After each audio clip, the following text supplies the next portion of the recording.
4 তারিখ বলছে, কিন্তু সরকার কিন্তু পাঠিয়ে দিয়েছে এটা কিন্তু অক্টোবরের 15 তারিখ।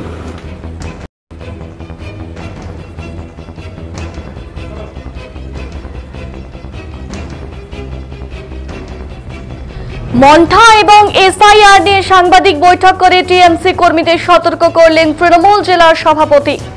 রাজ্যের পাশাপাশি উত্তরবঙ্গেও পড়তে পারে ঘূর্ণিঝড় মন্থার প্রভাব, হতে পারে 200 মিলিমিটার পর্যন্ত বৃষ্টিপাত।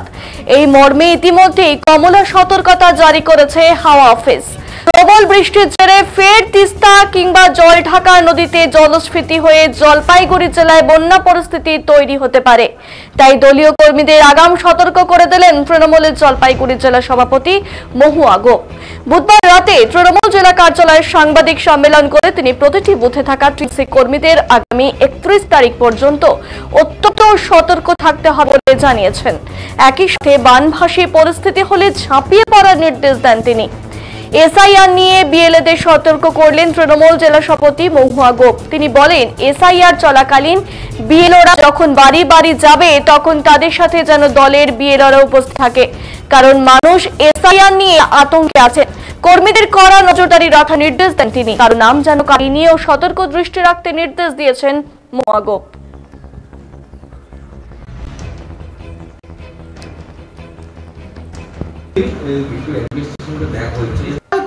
হ্যাঁ, বলতে পারি, কোনো অসুবিধা নেই, কারণ আমাদের মাননীয় অভিষেক ব্যানার্জি আমাদের ইতিমধ্যে আপনারা দেখেছেন, আমাদের গতকাল আমাদের সর্বভারতীয় সাধারণ সম্পাদক অভিষেক ব্যানার্জি তিনি একদম স্পষ্ট করে আমাদের দলের যে পক্ষ থেকে তিনি যে ইতিমধ্যে সাংবাদিক সম্মেলন করে গতকাল একদম ক্লিয়ার করে দিয়েছে।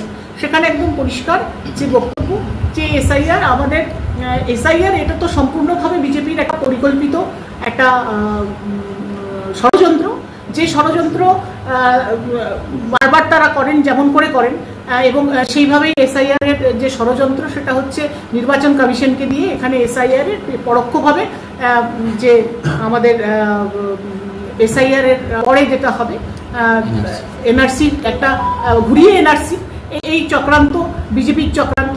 এবং এটা পরিষ্কার দেখা যাচ্ছে যে নির্বাচনকে যেহেতু সামনে, তার সেই চক্রান্ত এখানে বাংলাতেই করার কাজটাই হচ্ছে। সেই জন্য যেখানে আজকে রোহিঙ্গার কথা বলা হচ্ছে, যেখানে বিজেপির নেতারা বারবার করে যে অভিযোগ করছেন যে বাংলায় এই রোহিঙ্গা আসে যেখান দিয়ে, সেই জায়গাগুলোকে বাদ দিয়ে আজকে এসআইআর শুরু করছেন বাংলায়।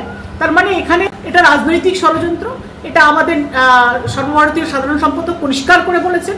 আর এইটা দেখেন, আমরা তৃণমূল কংগ্রেসের সৈনিক, আমরা তো দেখতেই পাচ্ছি পরিষ্কারভাবে যে 21-এর নির্বাচন হয়েছে, এবং তার আগে আজকে 19 সাল থেকে যেইভাবে কেন্দ্র সরকার এই বাংলার প্রতি যে বঞ্চনা করছে, আজকে বাংলাকে বঞ্চনা করে সমস্ত টাকা আটকে রাখা, এবং এখানে আরেকটা ক্লিয়ার যে বক্তব্যটা মানে আমাদের কাছে এটা আরো পরিষ্কার, এবং সাধারণ মানুষ, আপনাদের মাধ্যমে আমরা সাধারণ মানুষের কাছে এটাই বলতে চাইবো যে এখানে সাধারণ গরিব মানুষের জন্য, এই বাংলার গরিব মানুষদের হকের টাকাটাকে যে কতটা রাজনৈতিক ষড়যন্ত্র করে আটকে রাখা হয়েছিল সেটা তো প্রমাণিত হলো। আজকে 3 বছর 4 বছর পর, 3 বছর পর আজকে সুপ্রিম কোর্ট রায় দিয়েছে যে 100 দিনের কাজ চালু করতে হবে।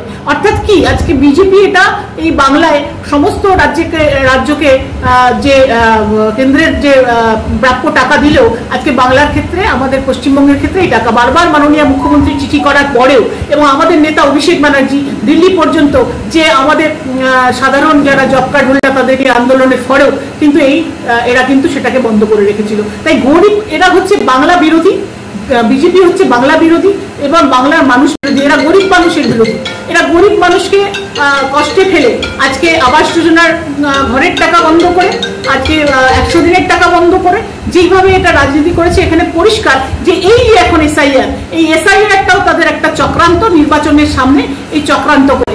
আমাদের পরিষ্কার বক্তব্য, যারা অথেন্টিক, যাদের নাম ভোটার তালিকায় রয়েছে এবং তাদের নাম কোনোভাবেই বাদ যাবে না, একটি নামও আমরা তৃণমূল কংগ্রেস দল তাদের পাশে রয়েছে। এবং এখানে যে ভোটার তালিকার যে এসআইআর এর নামে যে বিজেপির এই চক্রান্ত, সেই চক্রান্তটা এখানে কোনোভাবেই তারা যেটা করার চেষ্টা করছে যে এখানে কোনো মানুষের যারা ভোট দেয়, ভোটাধিকার যাদের আছে, তাদের নাম যাতে কোনোভাবেই বাদ না যায় সেটা দেখবে তৃণমূল কংগ্রেস। এবং এইটা যদি তারা করার চেষ্টা করে, আপনারা দেখেছেন আমাদের মাননীয় নেতা অভিষেক ব্যানার্জি যেটা বলেছেন যে তৃণমূল কংগ্রেস কিন্তু তৈরি আছে। তৃণমূল কংগ্রেস সেইরকম জলপাইগুড়ি জেলাতেও তৈরি রয়েছে। আজকে যে বর্ডারের কথা বলছি, যেখানে আমাদের জলপাইগুড়ি কোচবিহার যে বর্ডার এলাকাগুলো রয়েছে, সেই বর্ডার এলাকার দায়িত্ব কারা রয়েছে, তারা আজকে যে কথা বলছে দ্বিচারিতা, বিজেপির দ্বিচারিতা, তারা কি বলছেন আর কি করছেন দুটোর সাথে কিন্তু দুটোর কোনো মিলছে না। আজকে যখন বলছেন রোহিঙ্গাদের কথা, বলছেন ঘুষপেটার রোহিঙ্গা, তারা কোথা দিয়ে আসে? সেই মায়ানমার থেকে শুরু করে আজকে অরুণাচল প্রদেশ শুরু করে আসাম, সবচেয়ে বড় কথা আসাম বাদ গেল, অথচ পশ্চিমবঙ্গে আজকে এসআইআর হচ্ছে। তো এখানে তো পরিষ্কার এটা বিজেপির চক্রান্ত, এবং এটা একদম নির্বাচনের জন্য এই চক্রান্ত করছে। আমরা এটা পরিষ্কার করে বলতে পারি, যতবার বিজেপি চক্রান্ত করেছে ততবারই বাংলায় হেরেছে, এবারও তারা বিপুলভাবে হারবে। আমরা বহু আসন নিয়ে, এবং এই বাংলায় শুধু নয়, আমাদের যে জেলাগুলিকে আজকে আলিপুরদুয়ার, কোচবিহার, জলপাইগুড়ি, বিশেষ করে আমরা যেহেতু জলপাইগুড়ি জেলার তৃণমূল কংগ্রেসের সৈনিক, আমরা এটা বলতে পারি যে বেশি আসন নিয়ে আমাদের সরকার যেমন ক্ষমতায় আসবে, তেমনি যে কটা বিজেপির আছে আমাদের এই জেলাতে সে কটাও থাকবে না। এটা একদম দায়িত্ব নিয়ে আমরা বলতে পারি। এই এসআইআর নিয়ে সাধারণ মানুষের সংশয় কাটাতে কোনো শিবির করার কোনো পরিকল্পনা রয়েছে? দেখুন, আমরা দলের পক্ষ থেকে যেহেতু আমাদের দল এবং দলের শীর্ষ নেতৃত্বটা ক্লিয়ার করে দিয়েছি, তৃণমূল কংগ্রেসের সারা বছর ধরে মাঠে ময়দানে মানুষের পাশে থাকে, কোনো দলকেই খুঁজে পাওয়া যায় না, এবং মানুষের বিপদে আপদে যেমন আমরা থাকি, তেমন এই এসআইআর অনেক মানুষ আতঙ্কিত। আমি আপনাদের মাধ্যমে এটা বলতে চাই, জলপাইগুড়ি জেলার যেই সমস্ত মানুষরা আজকে আতঙ্কিত হয়ে পড়ছে, তাদের আতঙ্কিত হওয়ার দরকার নেই, কারণ আমরা আছি, তৃণমূল কংগ্রেস আপনাদের পাশে আছে। আপনি যদি সঠিকভাবে আপনার নাম যদি থেকে থাকে, এটা বাদ দেওয়ার ক্ষমতা কোনো নির্বাচন কমিশন কাজ হলেও সেইটা যখন ঘুরিয়ে যখন বিজেপি করছে, এটাকে আপনারা ভয় পাবেন না।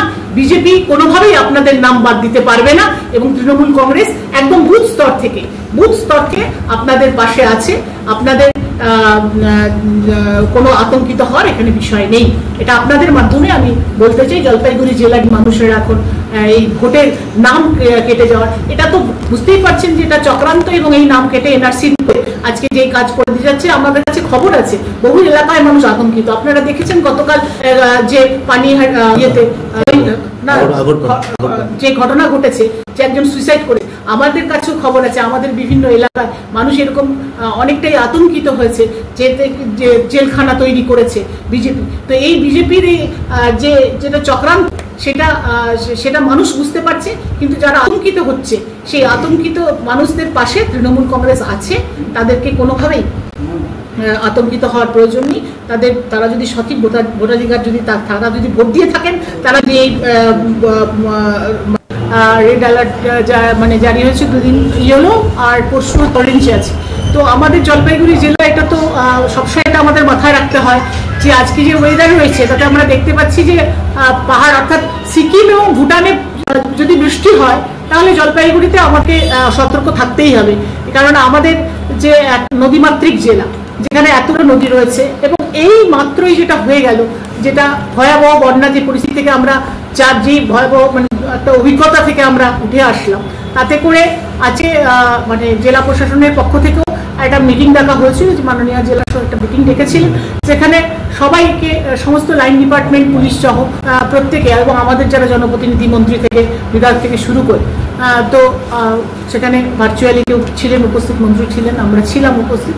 তো সেখানে যেটা হলো যে 3 দিন আমাদের অ্যালার্ট থাকতে হবে, যেহেতু তিস্তা, সিকিমে বৃষ্টির ফলে যখন তিস্তার জল বাড়ে, তাহলে সেই এলাকায় যখন মানুষ দেখছে এখন জল কমে গেছে বলে যারা আবার সেই জায়গাগুলোতে চলে গেছে, তাদেরকে আবার নিরাপদ আশ্রয়ে 3 দিনের জন্য উঠিয়ে আনতে হবে। সেই ক্ষেত্রে স্থানীয় পঞ্চায়েতের মাধ্যমে মাইকিং করে সেটা প্রচার করা, এবং তাদেরকে অ্যালার্ট করা, সেই মানুষগুলোকে, যেটা জেলা শাসক যে বক্তব্য যেটা রয়েছে, যে তাদেরকে যে নিরাপদ স্থানে যেরকম করে আমরা এর আগে রেখেছি সেরকম করে রাখা। এবং জল ঢাকার ক্ষেত্রে যেটা নতুন করে দেখা গেছে, যেটা তো এখন আমাদের দেখতেই হচ্ছে, যেহেতু ভুটানে বৃষ্টি হলে দেখা গেল জলটায় আজকে যে ভয়াবহ বন্যা পরিস্থিতি তৈরি হলো, এটা তো ভুটানে বেশি বৃষ্টি হওয়ার ফলে এবং জলটা ছাড়ার ফলে হয়েছে। তার জন্য যে ধূপগুড়ি এবং ময়নাগুড়ি যে এলাকা প্লাবিত হয়েছে, সেই জায়গাটাতেও আমাদেরকে সতর্ক হতে হচ্ছে, বিশেষ করে নাগরাকাটায়, যেখানে গাঠিয়া নদীর সাথে, জলঢাকার সাথে গাঠিয়া নদী মিশেছে। সেই জায়গায় মানুষগুলোকে নিরাপদ আশ্রয় আনার জন্য প্রপারলি মাইকিং করা, পুলিশ প্রশাসনের পক্ষ থেকে ব্যবস্থা নেওয়া, যেমন বোর্ডগুলোকে, যেমন 3টা সাব ডিভিশন আমাদের জেলায় রয়েছে, যেমন মালবাজার এবং ধূপগুড়ি, এবং আমাদের জলপাইগুড়ি সদর, যেখানে ময়নাগুড়ি রয়েছে, এবং জলপাইগুড়ি সদরও কিছুটা অংশ, এবং ডাবগ্রাম ফুলবাড়িরও কিছুটা অংশ। সেখানে কিন্তু এই পরিস্থিতিগুলো তৈরি হয়েছিল, যেটা আমাদের অভিজ্ঞতা এসছে। সেই জায়গায় আমাদেরকে এখানে সতর্ক থাকার বিষয়টা আমাদেরকে মাথায় রাখতে হচ্ছে, যাতে কোনোভাবেই আমাদের কোনো রকম যাতে না হয়। আশা করি সেই ব্যাপারে এখন প্রশাসনিকভাবে যে অভিজ্ঞতা হয়েছে এবং আমরাও পাশে থেকে একেবারে পর পর্যন্ত আমাদের দলের যারা মানে একেবারে বুথ লেভেলের নেতৃত্ব থেকে অঞ্চল নেতৃত্ব যারা আছে, ব্লক নেতৃত্ব, প্রত্যেকে এটা নিয়ে অ্যালার্ট করা হয়েছে যে 3 দিন আমাদেরকে সতর্ক থাকতে হবে। 3 দিন কি আজ রাত থেকে আগামীকাল থেকে? আগামী 1 তারিখ পর্যন্ত, মানে 30-31-এ ওটা বেশি হওয়ার কথা, যেখানে অরেঞ্জ দেওয়া হয়েছে, কিন্তু সেটা আমরা রেড অ্যালার্ট ধরেই চলছি আমাদের জেলা প্রশাসন সবাই মিলে। তো সেটাও কিন্তু আজকে যেটা ফোরকাস্ট দিয়েছে যে 31 তারিখ কিন্তু ওদেরও রেড অ্যালার্ট রয়েছে, তাহলে এবং স্কুল সেলিং এর উপর একটু ধরে নিতে হবে। আমাদের বানারহাটের হাতিনালার জল বেড়ে যায় ভুটানের থেকে জলটা আসার ফলে, সেখানেও যেমন বন্যা পরিস্থিতি তৈরি হয় বানারহাট। তারপরে এই জলঢাকা নতুন করে হয়েছে, আর তিস্তা তো বরাবর, তিস্তা তো সিকিমের বৃষ্টি হলেই পরে তিস্তা নদী, যেখানে আমাদের মাল, ক্রান্তি, ময়নাগুড়ি এবং সদর এই টোটালটা জুড়ে। তো সেই জন্য আমাদের জেলার এটা একটা আমাদের প্রত্যেকের এটা নজর থাকবে যে এখানে যাতে মানুষদের কোনোভাবেই কোনো যাতে বিপদগ্রস্ত না হয়।